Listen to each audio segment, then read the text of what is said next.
If you want strong borders, safe neighborhoods, rising wages, good jobs, great education, and the return of the American dream, then congratulations, you are a Republican. It's pretty simple.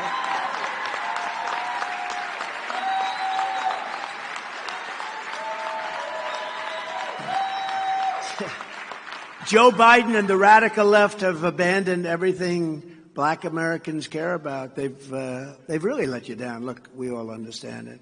They've thrown Black Americans overboard, and it's been not a pretty thing to watch. You take a look at some of these inner cities, but I and the Republican Party will fight for the Black community like you have never had anybody fight for you before.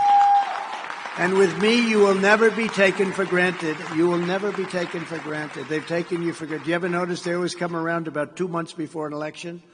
Then they get your votes, and then they go on and, 4 years later, they come and say hello, or 2 years, depending on what office we're talking about. But they come back and they do nothing. They do absolutely nothing until it's election time. Then they come in, they seek your vote.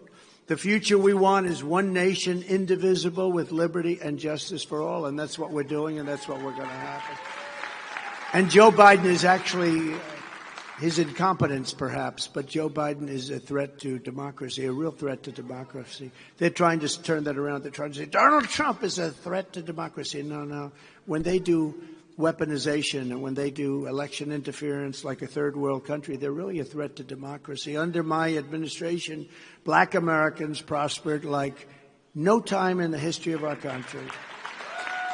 We achieved the lowest African American unemployment rate ever recorded. That's a big stat. That's like, Babe Ruth hit the most home runs, or Barry Bonds. I don't know. Who the hell is it? What are we giving Barry Bonds? Huh? It is, I'd see. I know they put an asterisk. I'm trying to figure out what's going on, but there's something awfully nice. How many home runs did he hit, Do we give it to Barry Bonds? Tell me. Do we give it to Barry Bonds or Babe Ruth? You got to give it to Barry. Okay, I'm okay with that. Huh? Barry? Okay, I'm with Barry. Hey. Especially tonight, I'm with Barry. I'm with Barry. In front of another group, I may be with the Babe, but I don't. But we also set record low unemployment rate among Black young people. It was a record. It was never anything like it. Before the China virus, you don't mind if I call it that. We want to be accurate, It came out of China. It came out of China, right? 1.2 million African Americans lifted themselves out of poverty on the strength of the Trump economy, the most in more than a century. Think of it. It's never happened like that before. Black Americans saw their largest increase in home ownership ever recorded. These are things that happened during this 4-year period, Wesley, right? All of it. The black labor force participation rate reached its highest point in a generation. With Senator Scott, Tim Scott, came to my office. I'll never forget it. I have an idea, he said. We created opportunity zones which drove billions and billions of dollars in wealth to revitalize our most distressed communities, especially in the inner cities. I think it's the greatest economic development program maybe ever, and people don't talk about it. But that was done by Tim Scott, and then he came to see me, and we got it done, and it's been incredible. I got record funding for historically Black colleges and universities. The first year I saw like 45 guys come up. They're the heads of mostly, I think, guys, one wonderful woman, actually. They were the heads of the colleges. And I said, so what are you doing? They said, we come up every year to ask for help, funding. And I said, all right. I didn't think much about it, but I got it for them. The second year they came up, and I said, what are you doing here? Well, we're back again. I said, you have to do this every year? They said, yeah, every year we come up. We never have funding, so we always come up and ask for funding.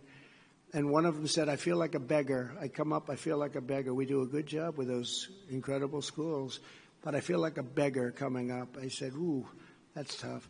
And sort of then forgot about it as we did. I was focused on Russia hoax, and lots of other things, right? That we won. There was no collusion. I could have told them that in the first minute, Ben. But the third year they came up, I said, okay, you're here to get money again, aren't you? Yeah, well, that's right. And they'd come over to the White House, and I got to know them a little bit, and they were fantastic. I tell you, in particular, like I had some guys in there that were phenomenal people. And I said, you're looking for money again? I said, I have an idea. Why don't we get you a 10-year plan where you have all the money you want? Give me a number, and I'm going to add some more onto it, and I'll get it approved. And I got it approved, and we took care of these incredible people. And I said, the only bad thing is that I like you guys. I may never see you again. It was very sad, actually. I said goodbye to them, and actually I've never seen them again. They don't need me anymore. But Ben knows this. You remember that period of time. It wasn't that easy to get either. And I think a lot of the politicians in Washington use that as a lever to take advantage. In other words, every year they'd have to come up, and what are you going to give me now? They don't have to they don't have to kiss anybody's ass anymore, I can tell you that. So we took care of that. A lot of people don't know that. Everybody on stage knows it. And we'll invest more in a second term. We're going to take care of them, and they really have. They've done a great job, and it's very tough. You're competing against schools that have billions and billions of dollars in endowments, and it's a tough deal. But they've done an incredible job under crooked Joe Biden.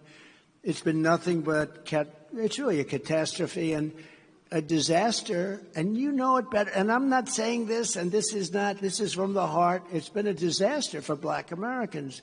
Biden gave you a 3-year inflation rate of almost 39%. So over 3 years, didn't matter if you made a little bit more money. After inflation, you were way, way behind. The number of African-American families living in poverty has increased by more than 50% since the year one of his administration. Hard to say that his administration, because, you know, we got more votes than anybody in the history of a sitting president. We got millions.